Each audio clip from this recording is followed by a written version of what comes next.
विपक्ष जो है वो कह रही है कि केंद्र सरकार आरक्षण को खत्म करना चाहती है, क्या कहना है इस पे आपका? ऐसी पॉसिबिलिटी तो नहीं है क्योंकि कोई भी गवर्नमेंट आरक्षण को नहीं ख़त्म कर पाएगी और एज सच ये सब पॉलिटिकल इलेक्शंस का बस मुद्दा है। अदरवाइज़ ये चांसेस तो कोई नहीं है कि पॉलिटिकल कोई भी गवर्नमेंट है, चाहे अभी जो पक्ष में है वो है चाहे विपक्ष में है, पॉसिबिलिटी नहीं है कि आरक्षण कभी खत्म होगा। 70 सालों से सरकार ने आरक्षण दिया ना, तब तो 30 करोड़ की आबादी थी, अब 140 करोड़ की आबादी होगी। तुम लूट के खाई जा रहे हो, क्यों खाई जा रहे हो?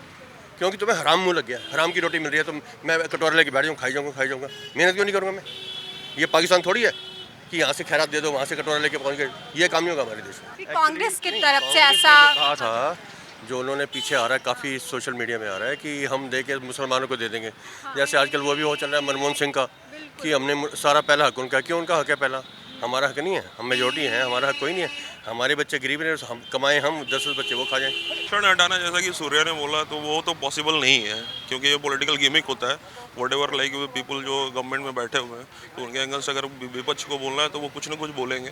बट थिंग इज कि कुछ ना कुछ एक मतलब सर्टन स्टेज से देखा जाए तो उसमें सच्चाई भी है कि लाइक जो ये संविधान के संशोधन और वो सारी चीज़ें, तो बहुत सारी चीज़ें ट्रांसपेरेंसी मेंटेन नहीं की जा रही हैं और ऑटोक्रेटिक टाइप से जो है डिसीजंस होते हैं, तो उसमें चेंजेस की ज़रूरत है। बट कम्प्लीटली उसको हटा देना कहीं ना कहीं मतलब पॉसिबल नहीं है। फिलहाल जो चल रहा है उस हिसाब से पॉसिबल नहीं है, पॉसिबिलिटी नहीं है। ऐसा कभी बीजेपी ने नहीं कहा कि हिंदू को भगाओ और मुस्लिम को भगाओ, हिंदू को लाओ, ऐसा कभी नहीं कहा।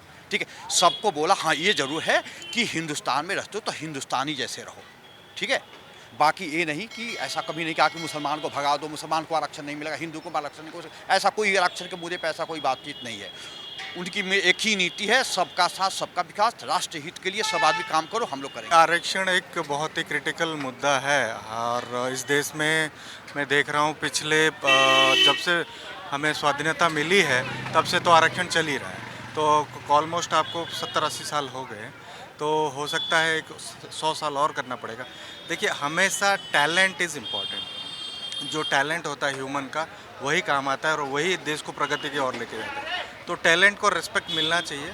कहीं ना कहीं ये व्यवस्था जो है कुछ सालों के लिए बनाया गया था, जो बाबा साहब आम्बेडकर जी ने बनाया था, उसको जो है कुछ सालों तक ही चलना देना चाहिए। ये नहीं कि आप लगातार चलते रहिए और इस ऐसे करने से देश पीछे ही जाएगा, आगे नहीं जा पाएगा क्योंकि टैलेंट ख़त्म हो रहा है। आरक्षण तो कभी ख़त्म हो ही नहीं सकता क्योंकि देखो, क्या कांग्रेस आए क्या बीजेपी आए, आरक्षण हमेशा जातिवादी के ऊपर लेकर कांग्रेस ने बहुत सारे हमले करे हुए हैं।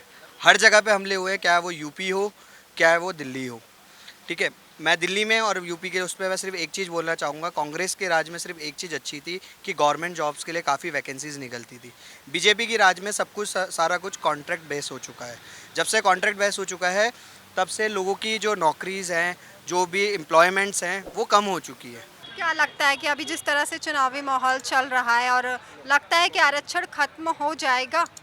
ना, बिल्कुल आरक्षण कभी ख़त्म हो ही नहीं सकता। नहीं हो सकता है। संविधान में है ना, या तो संविधान चेंज किया जाए।